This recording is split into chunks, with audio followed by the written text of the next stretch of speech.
मैं जा सकती हूँ। तो जानते पापा इसलिए अवार्ड सर जा रहे हैं अभी, बिल्कुल वो लाइव चला गया।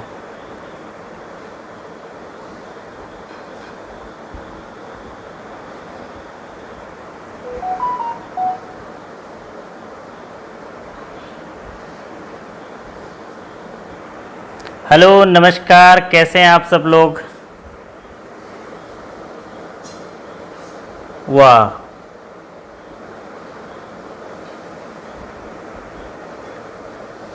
नमस्कार, गुड इवनिंग।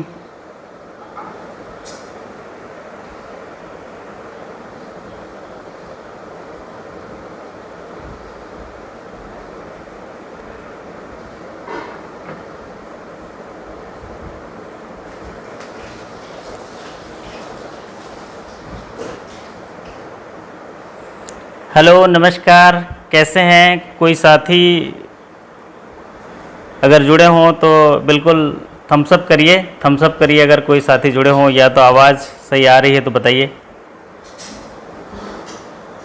हेलो, मेरी आवाज़ आ रही है?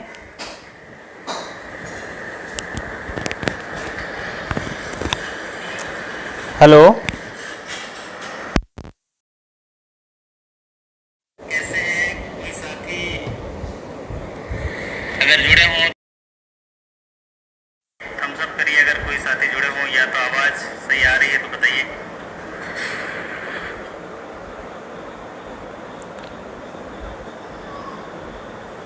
चलिए, आप सभी को नमस्कार, और आशा करता हूं कि आप शानदार होंगे, ज़बरदस्त होंगे, जिंदाबाद होंगे। और लगभग ये पिछला जो हम लाइव हुए थे मार्च वगैरह में हुए थे, और उसके बाद हुए तो ये थोड़ा पॉलिसी गाइडलाइन वगैरह सब अप्रूव करने में थोड़ा समय लग गया, इसलिए क्षमा प्रार्थी हूँ, समय से लाइव नहीं आ पाए। लेकिन कोई नहीं, आज एक MCQ हम लोग लाइव करेंगे, और आज चर्चा करेंगे कि जो मध्यांचल ग्रामीण बैंक का 30 अगस्त को एग्ज़ाम हुआ, उस एग्ज़ाम में कौन से सवाल आए थे, और अगर ये सेशन अगर ऐसा सक्सेसफुल रहा तो हम लोग फिर कंटिन्यू इसको करेंगे। क्योंकि जब टेलीग्राम पे सेशन करते हैं तो हम लोग उतना नहीं कर पाते हैं क्वेश्चन जो है, तो यूट्यूब पे लाइव अगर हम देखते हैं कि आधे आधे घंटे में 30-30 सवाल कर पाते हैं कि नहीं। तो चलिए, आज लगभग और कुछ साथी जुड़ जाते हैं, थोड़ा इंतज़ार करते हैं। आप सभी का स्वागत है। जी हाँ, हाँ, बहुत बहुत अभिनंदन है आप सभी का आज के YouTube सेशन में। जी जी, देखिए बहुत सारे साथी आ गए हैं। अनुभव सिंह जी, दिवाकर जी, hello sir, hello Sachin Tyagi ji, बहुत सारे साथियों के रिजल्ट्स भी आ रहे हैं, तो सभी साथियों को, आदित्य जी बिल्कुल प्रेजेंट हैं एकदम बिल्कुल, रविंद्र जी, शंकर भगत जी।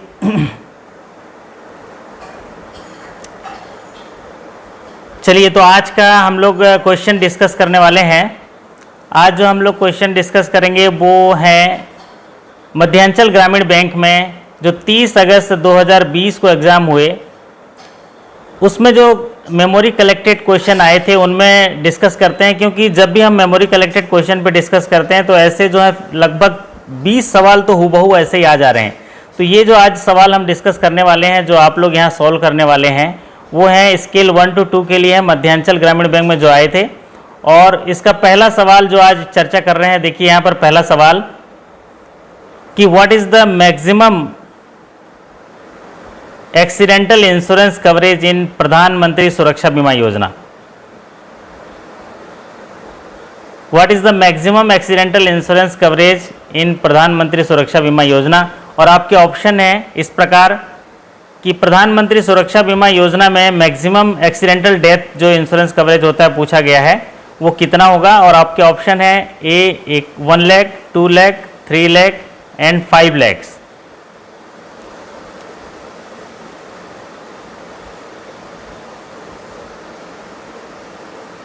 बहुत बढ़िया, बहुत सारे साथी, रूपक चक्रवर्ती जी, संतोष सिंह साहब नमस्कार, बहुत बढ़िया कर रहे हैं।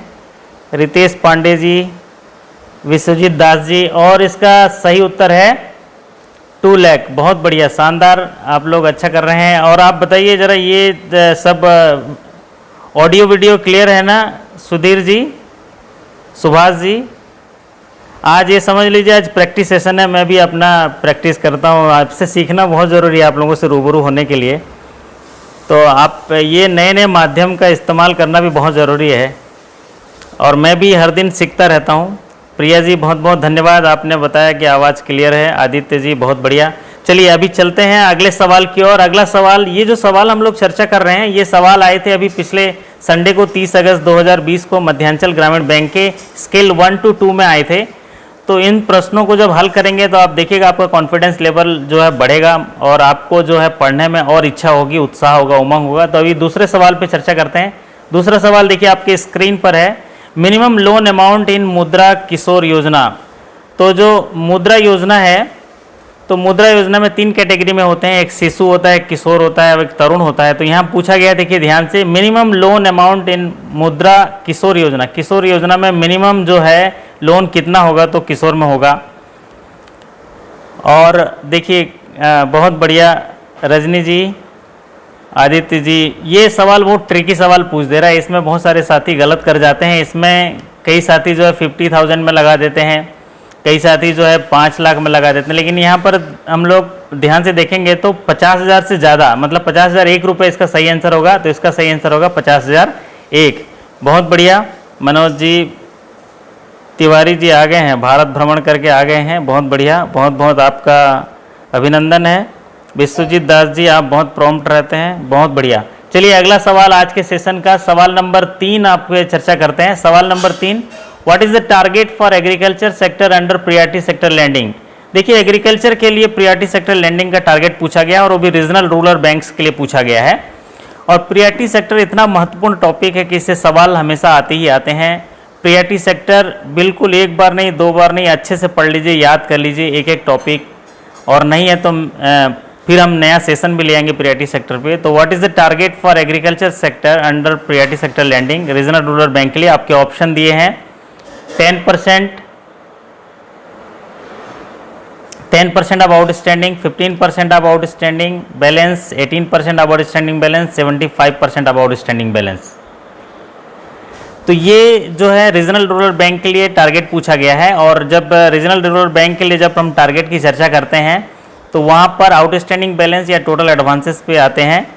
तो यहाँ पर देखिए बहुत सारे साथी जो हैं, एग्रीकल्चर का टारगेट पूछा गया है, एग्रीकल्चर का, प्रियॉरिटी सेक्टर के अंदर एग्रीकल्चर का टोटल प्रियॉरिटी सेक्टर का टारगेट नहीं पूछा गया है। तो यहीं पर गड़बड़ कर जाते हैं। एग्रीकल्चर का टारगेट जो है वो 18% ऑफ आउटस्टैंडिंग है, 18% ऑफ आउटस्टैंडिंग। देखिए सवाल में एग्रीकल्चर सेक्टर के लिए पूछा गया है कि हर एक बैंक को प्रियॉरिटी सेक्टर का टारगेट होता है, कॉमर्शियल बैंक के लिए अलग, रीजनल रूरल बैंक के लिए अलग, और जो भी अपने स्मॉल फाइनेंस बैंक है उसके लिए अलग। तो यहाँ पर पूछा गया आरआरबी के लिए, तो यहाँ पर 18% ऑफ आउटस्टैंडिंग होगा। अगर शेड्यूल कॉमर्शियल बैंक के लिए पूछता तो यहाँ पर 18% ऑफ एएनबीसी या सीओबी व्हिचएवर इज हायर होता। तो यहाँ सही उत्तर होगा 18%।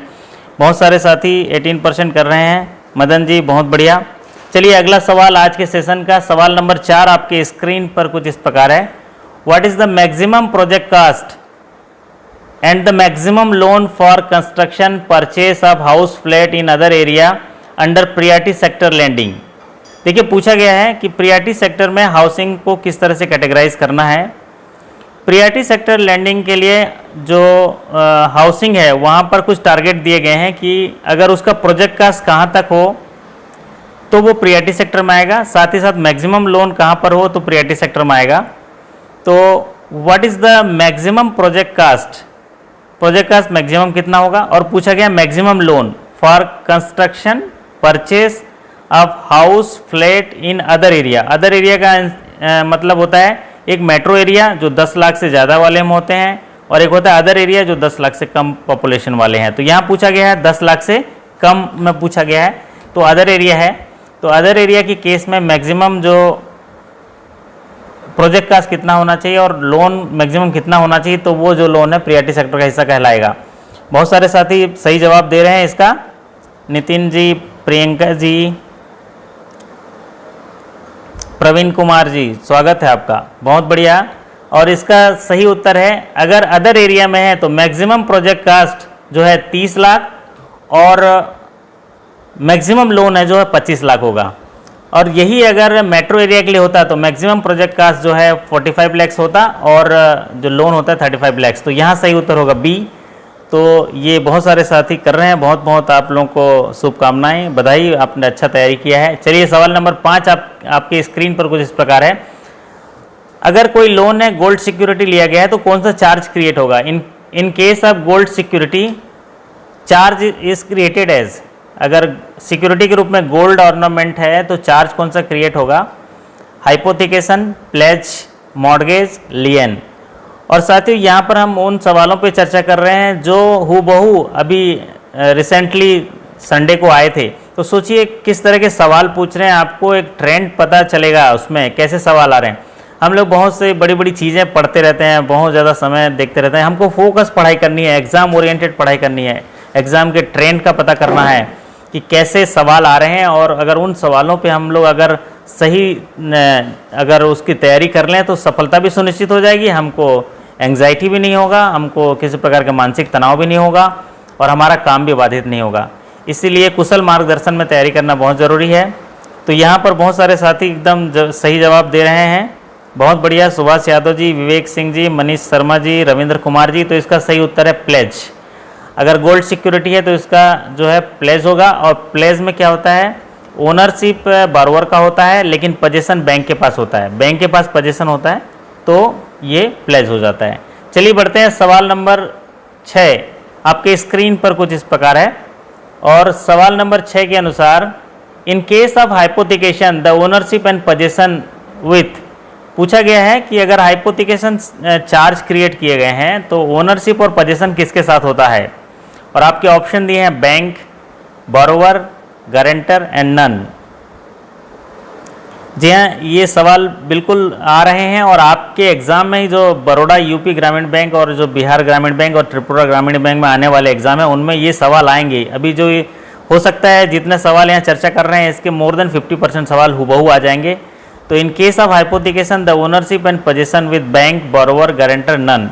जी हाँ, सारे साथी बहुत बढ़िया कर रहे हैं और इसका सही उत्तर होगा बोरोवर। हाइपोथिकेशन के केस में होता क्या है, बैंक जब फाइनेंस करती है कोई भी चीज़ तो एसेट क्रिएट होता है। और जैसे एक किराना शॉप के लिए फाइनेंस हुआ तो वहाँ का किराना सामान जो है वो हाइपोथिकेशन होगा, उसका मालिक भी बोरोवर होगा, ओनरशिप, और वो जो पोजीशन है वो उसी के पास रहता है, तो यहाँ पर होगा बोरोवर। चलिए आज के सेशन के अगले सवाल पे बढ़ते हैं। सवाल नंबर 7 आपके स्क्रीन पर इस प्रकार है। और सवाल नंबर 7 देखिए, सवाल नंबर 7 में बोला गया what is the maximum LTV in gold loan. Gold loan में मैक्सिमम LTV रेशियो जो है वो कितना होता है? 10%, 50%, 75%, 90%। देखिए अगर बात रिजर्व बैंक के दिशा निर्देश की करें, अगर रिजर्व बैंक गाइडलाइन करें तो अभी ये बढ़ा दिया है, लेकिन पहले कम था, तो ये इसलिए सवाल इसमें पूछा जा रहा है। तो गोल्ड लोन में LTV रेशियो क्या होता है? लोन टू वैल्यू रेशियो बोलते हैं। लोन टू वैल्यू रेशियो मतलब जब बैंक किसी भी एसेट्स के लिए लोन देती है, सपोज कोई लोन दी, तो जैसे कार लोन की बात करते हैं, एक कार के लिए अगर लोन देती है तो जो कार की पूरी वैल्यू है वो एसेट की वैल्यू हुई, और उस एसेट की वैल्यू पे 100% फाइनेंस तो बैंक नहीं करती है, तो वहाँ पर कुछ मार्जिन रखती है कि भाई 5 लाख का कार है तो 1 लाख आप दे दो और 4 लाख हम दे रहे हैं। तो वो जो मार्जिन है, जो वहाँ पर 20% लिया मार्जिन, तो 80% लोन हुआ, तो loan to value ratio, loan divided by asset value निकालेंगे तो लोन टू वैल्यू रेशियो आ जाता है।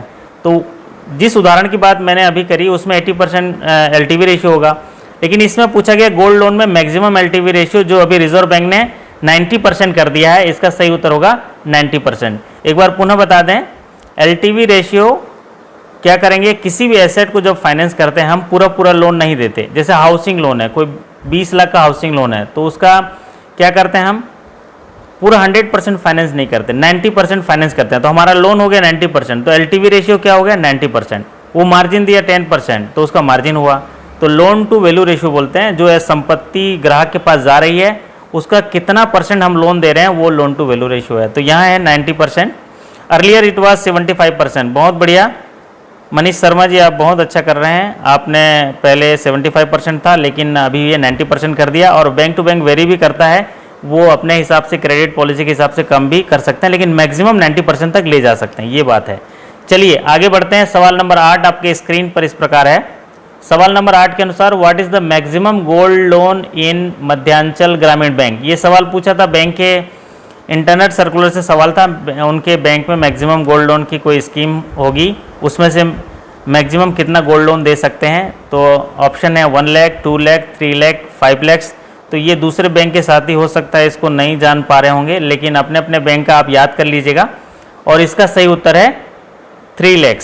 तो आपको अपने बैंक का देखना है कि इसमें मैक्सिमम जो है कितना लोन है। ये बैंक टू बैंक वेरी करेगा, इंटरनल सर्कुलर से आया है। चलिए अगला सवाल आज के इस सेशन का चर्चा करते हैं। सवाल नंबर 9 आपके स्क्रीन पर देखिए। Deposit is kept in which side of balance sheet of bank. Bank के बैलेंस शीट में जो डिपॉजिट है पब्लिक का, वो किस साइड होता है। मतलब डिपॉजिट जो है क्या होता है, एसेट्स होता है, लाइबिलिटी होता है, कंटिंजेंट लाइबिलिटी होता है, नन। यह सवाल सीधा पूछा गया है कि डिपॉजिट जो है, बैंकों का 2 मुख्य काम है, लोगों से पब्लिक से डिपॉजिट लेना और ज़रूरतमंद लोगों को लोन के रूप में वही डिपॉजिट जो है वो डिप्लॉय करना। तो यहाँ पर डिपॉजिट को वो लाइबिलिटी होगा, एसेट होगा या कंटिंजेंट लाइबिलिटी होगा, पूछा गया है। तो सभी साथी बढ़िया कर रहे हैं। मनोज जैना जी, संगीता जी, घनश्याम जी, करण जी, मनीष तिवारी जी, वाह। तो इसमें होगा लाइबिलिटी, इसका सही उत्तर होगा लाइबिलिटी। तो डिपॉजिट जो है लाइबिलिटी होता है, क्योंकि ये देयताएं होती हैं। जो डिपॉजिट है पब्लिक का है, पब्लिक से लिए हुए हैं, तो उनको हमको लौटाना है, इसलिए ये देयताएं होती हैं। और ये डिमांड लाइबिलिटी भी होता है, टर्म लाइबिलिटी होता है, जो उसी किसी भी समय demand and net time liability जो होते हैं ना, जो भी है हम पब्लिक से पैसा लेते हैं वो लाइबिलिटी होता है, किसी भी समय मांग सकते हैं वो, तो ये लाइबिलिटी साइड होता है। चलिए बढ़ते हैं। सवाल नंबर 10 आपके स्क्रीन पर कुछ इस प्रकार है। What charge is to be created on immovable property. देखिए सरल सा सवाल पूछ दिया कि अगर आप कोई लोन दिए और सिक्योरिटी के तौर पे इमूवेबल प्रॉपर्टी है, तो उसमें कौन सा चार्ज क्रिएट करेंगे। जी हाँ दोस्तों, अभी मैंने देखा पिछले एग्जाम में क्रिएशन ऑफ चार्ज पे बहुत सारे सवाल पूछ रहे हैं, तो क्रिएशन ऑफ चार्ज को आप अच्छे से देख लीजिएगा। तो यहाँ पर सीधा और सरल सवाल है, मतलब ज़्यादा स्टडी नहीं करेंगे तो भी सिंपली आपका ये सवाल सही होने वाला है, क्योंकि आधे आधे नंबर के सवाल होते हैं। तो आप इसी जो रीजनल रूरल बैंक में इसी कैटेगरी के सवाल आते हैं। देखिए what charges to be created, place, mortgage, lien and assignment. और आपका उत्तर सभी साथी बहुत बढ़िया दे रहे हैं। शिल्पी जी मॉर्गेज बहुत बढ़िया, तनुजा जी सब बहुत अच्छा कर रहे हैं। आप लोग एकदम, आप लोगों का हौसला देख के मेरा भी हौसला बढ़ जाता है। आप लोग बहुत अच्छा करते हैं। मैं देखा हूँ जितने सारे टेस्ट देते हैं, ऑनलाइन टेस्ट भी भेजता हूँ, तो आप बिलीव नहीं करेंगे, मेरे जो तकरीबन 30 या 40 साथी जो हैं उसको 50% टाइम में कर लेते हैं। अगर मैं 10 मिनट के लिए दूंगा तो वो 5 मिनट में कर लेते हैं। अगर टेस्ट जो है मैं 20 मिनट का दूंगा तो वो 10 मिनट में कर लेते हैं। तो मेरे को ऐसा लगता है कि वाह क्या ज़बरदस्त है, मतलब एक नशा है पढ़ने का। और मैं हमेशा आप लोगों की हौसला अफजाई करता हूँ कि आपके अंदर एक जुनून होना चाहिए। न ही गर्मी जून की चाहिए, न ही गर्मी ऊन की चाहिए, गर्मी तो हमारे जुनून में चाहिए, हमारे जोश और जुनून में गर्मी होना चाहिए। हमें एक ज़िद होना चाहिए चलने की, एक नशा होना चाहिए, तो आप बिल्कुल आप उस सफल होंगे। तो आप लोग बहुत अच्छा करते हैं, तो मुझे बड़ा अच्छा लगता है। तो यहाँ पर उसका उत्तर है मॉर्गेज। चलिए बढ़ते हैं अगले सवाल की ओर। सवाल नंबर 11 पूछा है। देखिए अभी एक इम्पॉर्टेंट टॉपिक है जिस पे ज़्यादा सवाल पूछ रहे हैं, वो एसएचजी एनआरएलएम पे बहुत ज़्यादा सवाल पूछ रहे हैं। आप सोचिए कि संडे को जो एग्ज़ाम हुआ था उसमें एक ही 1 to 2 में 3 सवाल पूछ दिए, एसएचजी और एनआरएलएम से 3 सवाल पूछ दिए। आप सोचिए वो टॉपिक कितना इंपॉर्टेंट है। तो revolving fund is available to SHG after how many times, मतलब एसएचजी बनने के बाद रिवॉल्विंग फंड जो है वो कितने महीने बनने के बाद उसको रिवॉल्विंग फंड मिलता है। तो जब भी एसएचजी का निर्माण किया जाता है, आपके ऑप्शन दिए गए हैं 1 मंथ, 2 मंथ, 3 मंथ, 6 मंथ। तो इसमें कई तरह के डाउट होते हैं। लोग बोलते हैं सर कि वो खाता खोलने के 3 महीने बाद, खाता खोलने के 2 महीने बाद, 6 महीने बाद, ऐसा बोलते हैं। लेकिन आप बताइए आप लोगों के हिसाब से बहुत सारे साथी अच्छा कर रहे हैं। और मैं बता दूं, जब भी एसएचजी का निर्माण होता है, एक्चुअल में उसका देखिए, एसएचजी जो है, जो पुअर बिलो पॉवर्टी लाइन लोग हैं, उनका एक समूह होता है, उनको सेविंग की आदत डालने के लिए बनाया जाता है, ताकि वो सेविंग करें।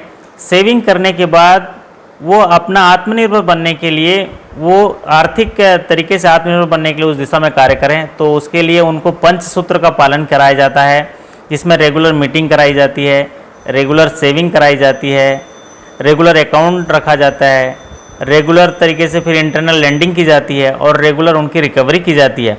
तो इस तरह का अगर पंचसूत्र का पालन करते हैं और वो अगर ग्रुप बनने से 3 महीना हो गया, तो उसको रिवॉल्विंग फंड दिया जाता है गवर्नमेंट से, और उसका जो रिवॉल्विंग फंड की राशि होती है 10,000 से लेके 15,000 होता है। मतलब अगर 10 व्यक्ति हैं तो 10,000 मिलेगा, और 15 व्यक्ति हैं तो 15,000। तो इस तरह का रिवॉल्विंग फंड मिलेगा, और ये मिलता है। इसका सही उत्तर है 3 मंथ। बहुत सारे साथी बढ़िया कर रहे हैं। ये 3 मंथ है रिवॉल्विंग फंड। और कई साथी डी लगा रहे हैं, एक्चुअल में वो डी नहीं है, वो अगले सवाल में आपको क्लियर होगा। चलिए अगला सवाल बढ़ते हैं। सवाल नंबर 12 आपके स्क्रीन पर कुछ इस प्रकार है। सवाल नंबर 12 में पूछा गया है, what is the minimum second dose to SHG under DAY NRLM finance. जी हाँ, एनआरएलएम को अच्छी तरीके से देख लीजिएगा। सवाल इसके हर एग्जाम में एनआरएलएम से 1 या 2, इसमें तो 3 सवाल आ गए हैं। तो दीनदयाल अंत्योदय योजना नेशनल रूरल लाइवलीहुड मिशन, जो वुमेन एसएचजी के लिए है स्पेशल, और दीनदयाल अंत्योदय योजना के तहत है। इसमें जो है सेकेंड डोज, इसमें 4 डोज, 4 तरीके से इसमें फाइनेंस दिए जाते हैं। तो पहला dose, second dose, third dose and 5th dose. तो इसमें पूछा गया है सेकेंड डोज एसएचजी कितना होगा और मिनिमम कितना होगा। 50,000, 1 lakh and 2 lakh and 3 lakh option है। तो बहुत सारे साथी, संतोष जी बहुत बढ़िया 2 लाख, अंकित जैन जी 2 लाख। तो ये सभी साथी अच्छा कर रहे हैं। इसका सही उत्तर है 2 लाख। दरअसल जो डे एनआरएलएम में फाइनेंस किया जाता है, ऐसे ग्रुप को किया जाता है जो 6 महीना हो चुका हो उसको फॉर्मेशन से, और वो पंचसूत्र का पालन कर रहा हो। ऐसे जो एसएचजी हैं, वुमेन एसएचजी हैं, उनको फाइनेंस किया जाता है, और वो स्टेजेस में किए जाते हैं। फर्स्ट स्टेज जो है 1 लाख है, minimum 1 lakh. Second stage minimum 2 lakh है। थर्ड स्टेज मिनिमम 3 लाख है, और 4th स्टेज मिनिमम 5 लाख, और मैक्सिमम 10 लाख तक इनको लोन दिया जाता है। इसमें मार्जिन वगैरह कुछ नहीं लिया जाता है। तो इसका सही उत्तर है 2 लाख। चलिए अब बढ़ते हैं सवाल नंबर 13। आपके स्क्रीन पर देखिए सवाल नंबर 13 है, bank finance is available to SHG after formation of how many times. अब इसमें पूछा गया है बैंक का जो लोन है किसी एसएचजी के बनने के कितने दिनों बाद उनको दिया जाता है। आपके ऑप्शन है 1 मंथ, 2 मंथ, 3 मंथ, 6 मंथ। अब बताइए, एसएचजी से लगातार 3 सवाल आ गए देखिए, और ये हम स्केल 1 to 2 के सवालों पे चर्चा कर रहे हैं, जो मध्यांचल ग्रामीण बैंक के साथियों ने रिकॉर्ड क्वेश्चन के तौर पे डिस्कस किया है, और पिछले संडे को इसके सवाल आए थे। तो ये तो सरल आंसर है, इसका है 6 मंथ। इसका सही उत्तर है 6 मंथ। और अगर ऐसे आएंगे सवाल तो आप बिल्कुल अच्छे से कर पाएंगे, मुझे पक्का यकीन है। और चलिए बढ़ते हैं। सवाल नंबर 14 आपके स्क्रीन पर कुछ इस प्रकार है। सवाल नंबर 14 में पूछा गया है, bank should maintain CRR balance with RBI in which RBI gives interest at the rate of. देखिए, सभी बैंकों को RBI के दिशा निर्देशों के अनुसार कैश रिजर्व रेशियो मेंटेन करना पड़ता है। मतलब उनके net demand and time liability का कुछ हिस्सा जो है कैश के रूप में RBI के पास जमा करना पड़ता है, और RBI जो है उस डिपॉजिट पे कितना ब्याज देती है बैंकों को, ये पूछा गया। आपके ऑप्शन है इस प्रकार, 4%, 3.75%, 4.25%, 0%। तो ये सवाल जो है CRR पे है। तो कई लोग इसमें जो है CRR जितना रखना होता है उसको टिक लगा देते हैं, 3% लगा देते हैं, 4% लगा देते हैं। लेकिन यहाँ पर CRR जो मेंटेन किया जाता है बैंकों द्वारा, वो मैंडेटरी जो रिजर्व रेशियो है, तो उसमें किसी भी प्रकार का रिजर्व बैंक से ब्याज नहीं दिया जाता है। वो मैंडेटरी है, रखना ही रखना है। बैंकों को उनके नेट और डिमांड टाइम लायबिलिटी का कुछ हिस्सा जो है CRR के रूप में और कुछ हिस्सा SLR के रूप में रखना होता है। उसके बाद बचे हुए हिस्से को पब्लिक में लोन के रूप में डिप्लॉय करना होता है। तो उस पर किसी भी प्रकार का ब्याज नहीं दिया जाता है CRR पे। चलिए बढ़ते हैं। तो इसका सही उत्तर होगा 0। अब बढ़ते हैं सवाल नंबर 15। आपके स्क्रीन पर कुछ इस प्रकार है, वाह, बहुत बहुत देखिए एक बहुत अच्छी सूचना है हमारे राहुल डोगरा जी। आज उन्होंने आज प्रमोट हो गए। बहुत बहुत बधाई, एकदम ज़ोरदार बधाई राहुल जी, आपको बहुत बहुत बधाई। आपने ये अच्छी जानकारी दी सेशन के बीच में। उन्होंने लिखा है sir today I promoted as scale 1, thanks for the guidance, still 1 to 2 है, thanks for the guidance, I am nothing without your guidance. नहीं नहीं, आपकी मेहनत है राहुल जी, आपने बहुत अच्छी मेहनत करी है। आप तो कुछ ही दिन, मेरे ख्याल से एग्ज़ाम से 2 या 3 दिन पहले ही आपने संपर्क किया था, तो हमने थोड़ा आपको मार्गदर्शन दिया। लेकिन ये सफलता जो मिली है ये आपके मेहनत और आपके परिश्रम, आपकी समर्पण और आपकी निष्ठा, और आपने जो बैंकिंग में जिस तरह से आप काम कर रहे हैं और साथ में अध्ययन कर रहे हैं, उसके लिए आपको बहुत बहुत बधाई राहुल जी, आपने ये समाचार सुनाया। चलिए, तो अभी सवाल नंबर 15 पे चर्चा करते हैं। सवाल नंबर 15 में RFIA audit report should be close with how many days. देखिए दोस्तों, अभी जो एग्ज़ाम हो रहे हैं इनमें ऑडिट से रिलेटेड 5 सवाल कम पूछ रहे हैं, 3 से 5 सवाल ऑडिट से रिलेटेड पूछ रहे हैं। तो इसीलिए साथियों से अनुरोध है कि वो ऑडिट को देख लें। ज़्यादातर सवाल पूछ रहे हैं कि ऑडिट रिपोर्ट है, internal audit report, RFIA audit report कितने दिन में क्लोज होगा, उसका कंप्लायंस कितने दिन में होगा। फिर पूछा जा रहा है कि कंकरेंट ऑडिट कितने दिन में क्लोज होता है, रिपोर्ट उसका कंप्लायंस होता है, ये पूछा जा रहा है। तो आप इसको तैयारी कर लीजिएगा। ये RFIA audit report should be close within how many days पूछा गया है। आपके ऑप्शन है 15 डेज, 30 डेज, 45 डेज, 90 डेज। तो यहाँ पर जो ये बैंक टू बैंक आप अपना क्रेडिट जो ऑडिट पॉलिसी है उसको देख लीजिएगा। लेकिन ये जो मध्यांचल ग्रामीण बैंक के लिए था, तो यहाँ पर इसका सही उत्तर होगा इंटरनल जो राफिया ऑडिट रिपोर्ट है वो 45 डेज होना चाहिए। इसका सही उत्तर है 45 डेज। तो आप इसको देख लीजिएगा अपने पॉलिसी में कितने दिनों में दिया है। अलग अलग बैंक का अलग अलग वेरी हो सकता है, किसी में 90 डेज होता है और किसी में 45 डेज होता है। तो आप इसको एक बार मिलान कर लीजिएगा। लेकिन यहाँ पर जिस बैंक की चर्चा कर रहे हैं ये मध्यांचल ग्रामीण बैंक के क्वेश्चन है, तो यहाँ पर 45 डेज इसका सही उत्तर है। चलिए दोस्तों, बढ़ते हैं अब अगले सवाल की ओर। सवाल नंबर 16 आपके स्क्रीन पर कुछ इस प्रकार है। सवाल नंबर 16 के अनुसार concurrent audit report closure within. अगर आप किसी ब्रांच का कॉन्करेंट ऑडिट रिपोर्ट है और रिपोर्ट ब्रांच को रिसीव हुआ और रिपोर्ट डेट से वो कितने दिनों में क्लोजर होना चाहिए, ये सवाल पूछा गया है। तो आपके ऑप्शन है 15 डेज, 30 डेज, 45 डेज, 90 डेज। तो जी हाँ, प्रियंका जी बता रहे हैं 30 डेज, लेकिन यहाँ पर ये बैंक टू बैंक वेरी करता है। मैंने बताया यहाँ पर ये है 15 डेज। आप इसको मिलान कर लीजिएगा आपके पॉलिसी से। कॉन्करेंट ऑडिट रिपोर्ट 15 डेज में क्लोजर बोला है, तो ये थोड़ा सा मुझे भी थोड़ा डाउटफुल लग रहा है। एक बार मिलान कर लीजिएगा आपके पॉलिसी से। और अपने मैंने बताया था इंटरनल सर्कुलर से अभी जो ज़्यादातर सवाल पूछ रहे हैं वो ऑडिट पॉलिसी से सवाल पूछ रहे हैं।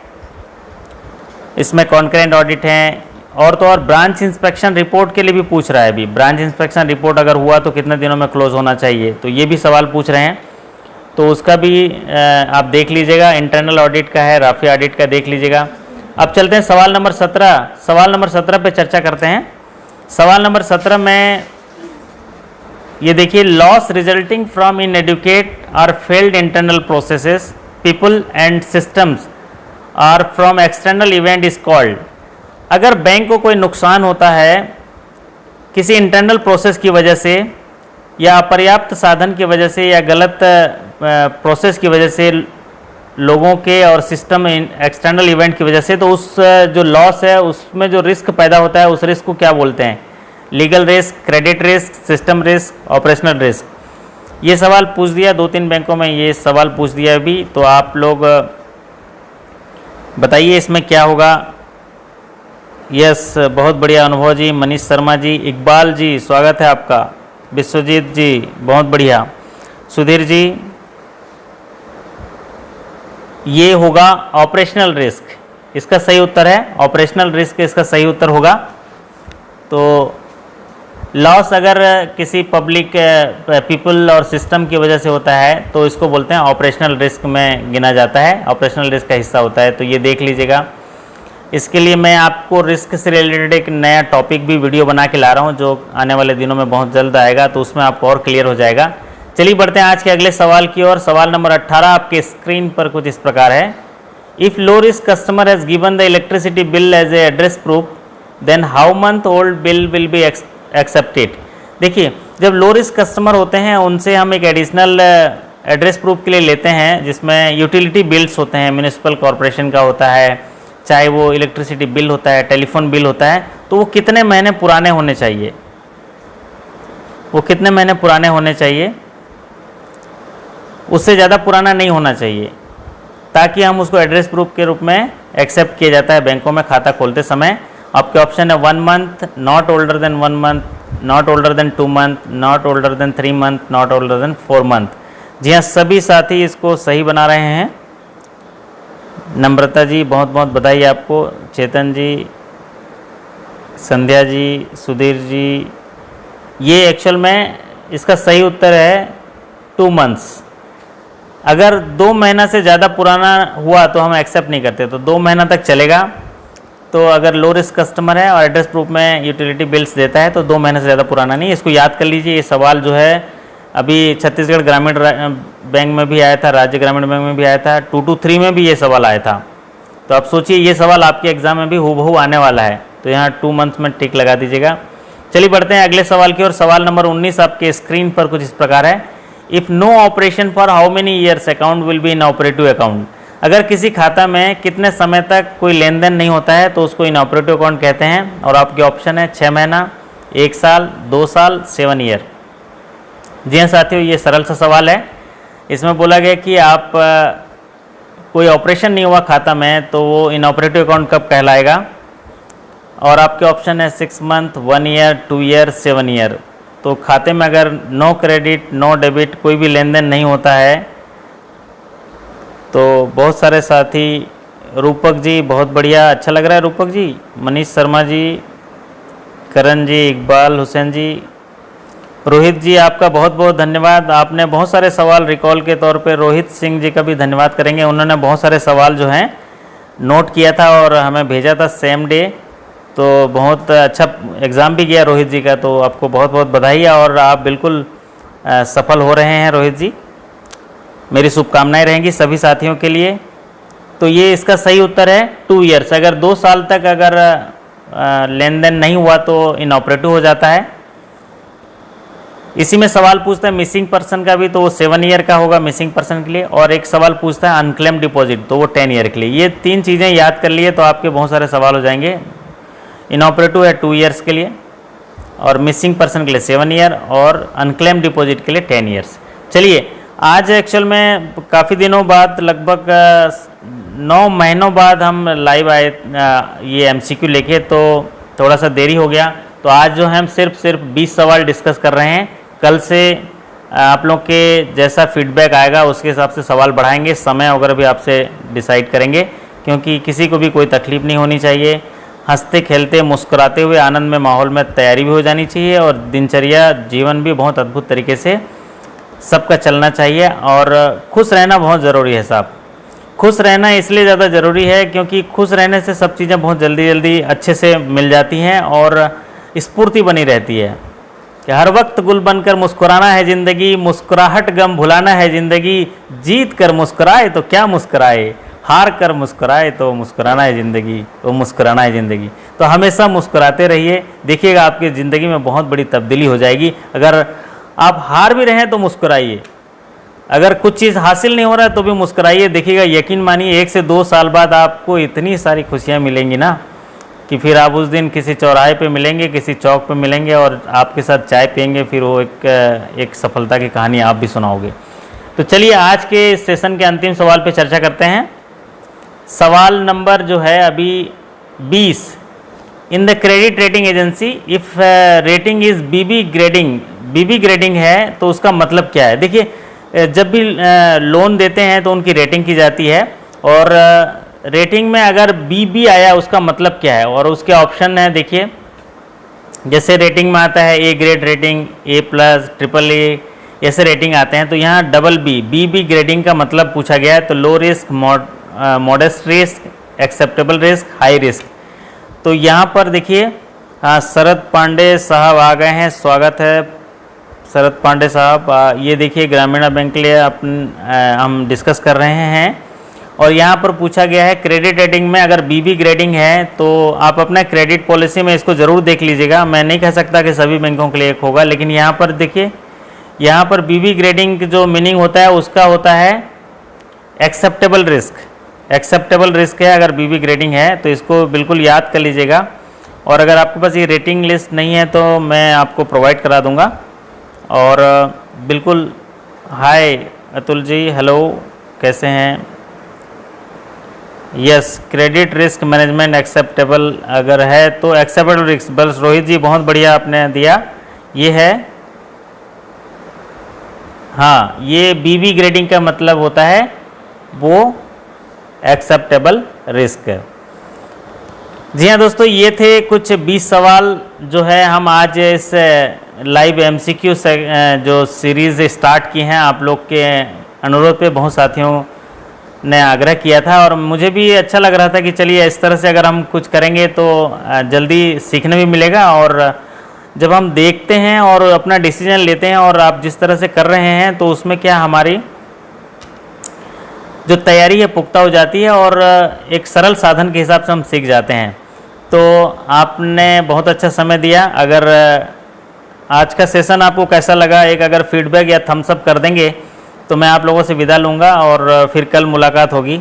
आज के सेशन में हम चर्चा कर रहे थे, जो साथी बाद में जुड़े उनके लिए बता दूं, आज हम चर्चा कर रहे थे जो पिछले 30 अगस्त 2020 को मध्यांचल ग्रामीण बैंक के स्किल 1 to 2 में जो एग्ज़ाम हुए थे उसमें जो क्वेश्चन आए थे उस पर चर्चा किए थे। और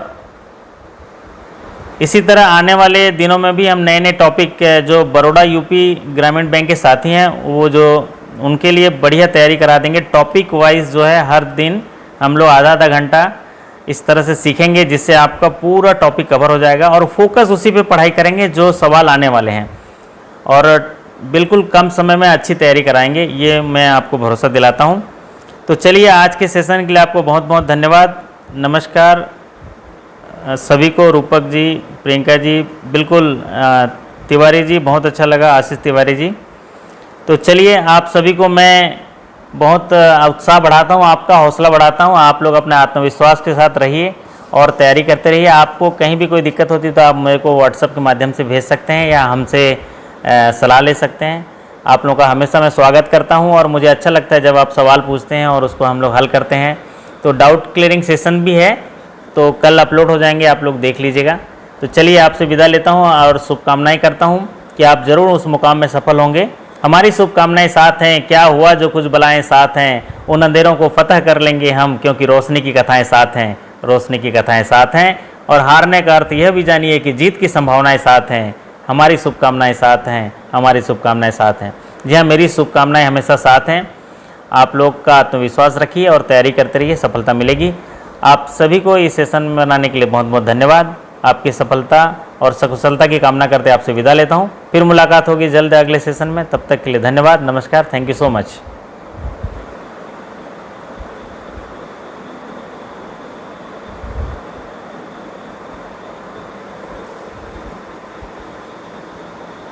WhatsApp number please Mr. Sumani.